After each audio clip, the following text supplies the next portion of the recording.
This is All India Radio. In the program Spotlight, now we bring you a discussion on India-Bangladesh bilateral relations.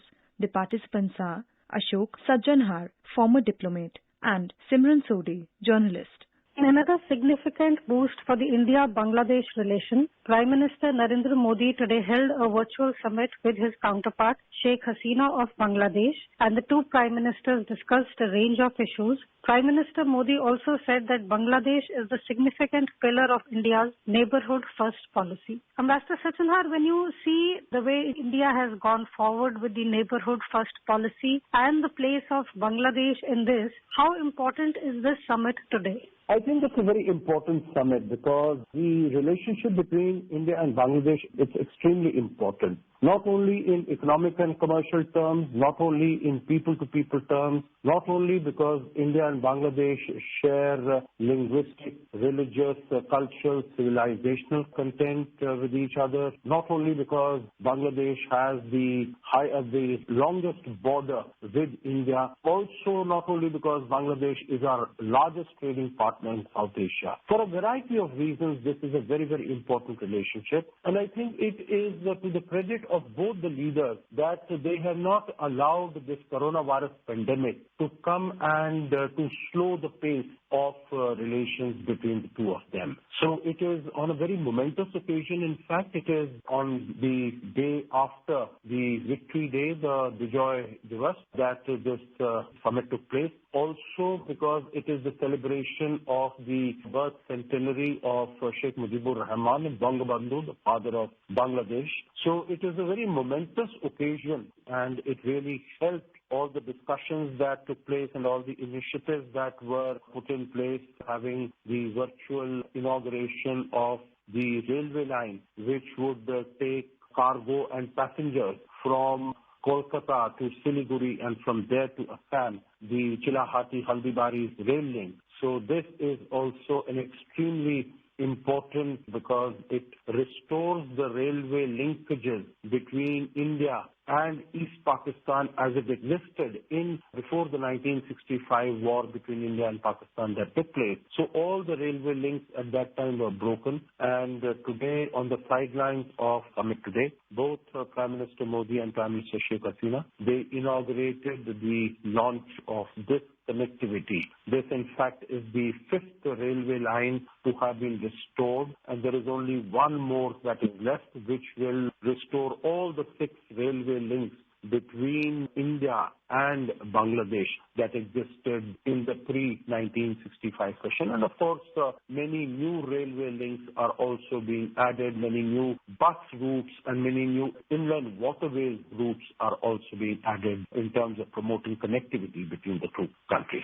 Ambassador Sajjanhar, as you pointed out, the summit is being held today, a day after India celebrated its 50th anniversary of the nation's victory over Pakistan in the 1971 India-Pakistan War, also known as Bangladesh Liberation War. And referring to this, Sheikh Hasina during the summit, she said that India is our true friend. The Bangladesh Prime Minister also said that December invokes in all Bangladeshis the spirit of joy, freedom and celebration, as we recall with deep gratitude our father of the nation, Bangabandhu Sheikh Mujibur Rahman, under whose dynamic leadership we earned a great independence. Ambassador Sajjanhar, how important is this history that India and Bangladesh share? How important do you think is the historical context in the present circumstances as we take the relationship forward?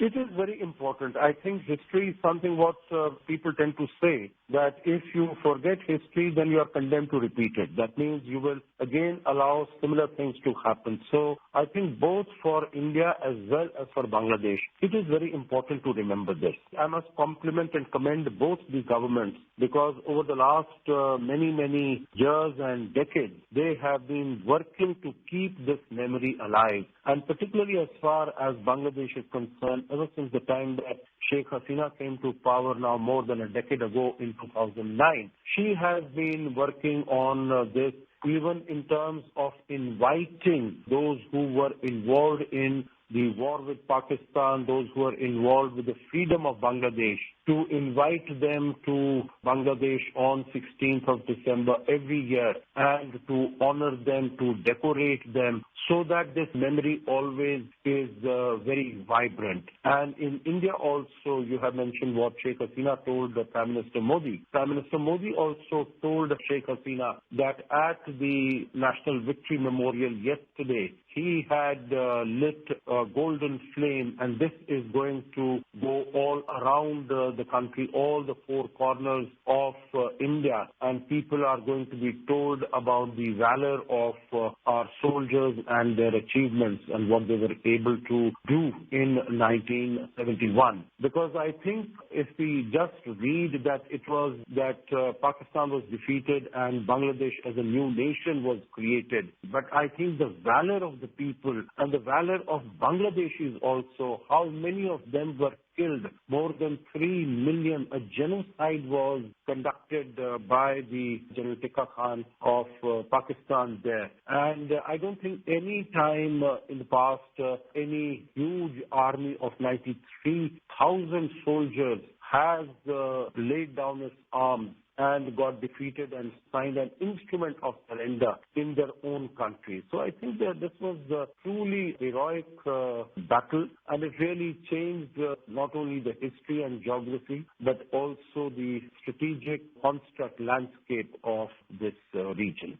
And Dr. Sajjanhar, we've also read reports about the Chinese factor. And we have seen when we discuss South Asian nations, especially India's neighborhood, we see China trying to get a larger foothold in the region. We also see that of late, Bangladesh has seen more Chinese initiatives happening there. Bangladesh is China's second largest arms export destination today. We see Chinese firms also investing in Bangladesh. Do you feel that this Chinese factor is something that both India and Bangladesh need to be wary of? India definitely needs to be wary of, and I think as far as Bangladesh is concerned, what happens many a times in our neighborhood, and this is not only in India's neighborhood, you look at other places also. If there are two big neighbors, then the smaller neighbors will try to take advantage and benefit from both the neighbors, which in my view to an extent is all right, because if they want economic help and support, it's all right. But it should not be at the expense of the security and the strategic interest as far as India is concerned. So I think this is something, what are the sort of red lines that we need to draw as far as our neighbors are concerned. And many of these countries realize that there is much greater synergy that they have with India than they can have with China. Of course, they are looking at China because China has a very deep pocket and it can invest in those countries. And all these countries really need investment, they need money, they need resources to build roads and other things. But although India might not be able to compete with China in terms of the amount of money that can be put in, but still India is trying to do its best. If you take the case of Bangladesh, we have given 3 lines of credit of $8 billion and for infrastructure projects, whether it is rail or road or ports or others. And a lot of work in that is being done. We have also given grant assistance, which is not as a loan, but it is outright grant. That also for creating hostels, creating community centers, creating other sort of community development projects. So we are also working in areas where the impact of our project will be felt, so that there is a connect with the common people as far as these projects are concerned. Just to give you an example, we had supplied more than 50 trucks, about 300 double-decker buses in March of 2019. In Bangladesh, we are supplying them with more than 1,000 megawatt of electricity. We are constructing pipeline to Bangladesh. So even as far as the economic benefits are concerned, constructing projects and infrastructure is concerned, India is going out of its way, even in the area of defense, where you mentioned that Bangladesh is a very significant recipient of Chinese assistance, there also India has been cooperating and collaborating with Bangladesh. This would definitely help us to safeguard our core strategic interests and concerns as far as our neighborhood is concerned. Mr. Sajjanhar, we've also seen that on the economic front, Bangladesh is India's largest trading partner in South Asia. Between 2009 and 10 and 2015-16, the trade deficit grew in India's favor at 164.4%. And there's been a certain talk that maybe India needs to act and get more investment from Bangladesh. Do you feel that when it comes to the economic sphere, India and Bangladesh actually have a large avenue where they can increase the cooperation? No, absolutely. Our bilateral trade and investment has tended to grow. And you are very right that as far as our exports are concerned, they are much more than our imports, and we have a huge trade surplus. For instance, if I were to give you the figure of 2018-19, our exports were a little more than $9 billion, and our imports were a little more than $1 billion.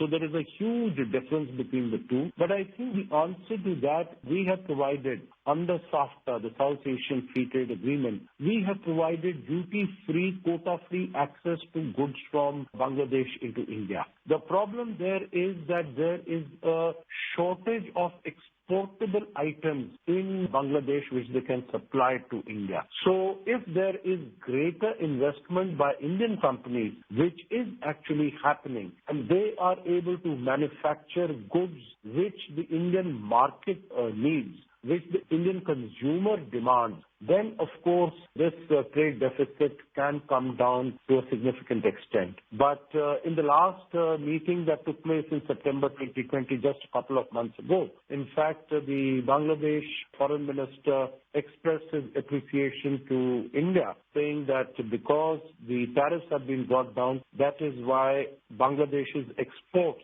had crossed the $1 billion mark. But I think we need to do much more in reducing this trade surplus that we have with Bangladesh.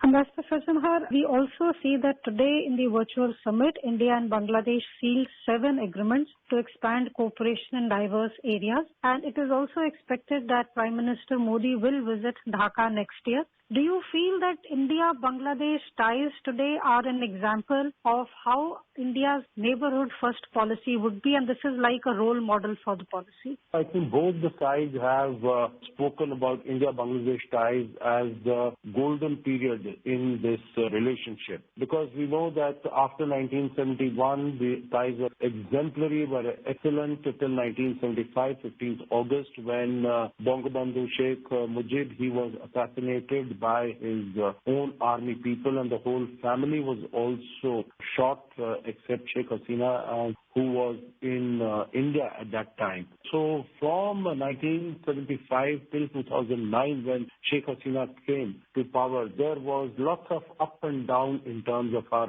relationship. But Sheikh Hasina has really behaved like a statesman. She has really conducted the relations in a very statesman-like manner. There used to be support to Indian insurgent groups which were based in Bangladesh.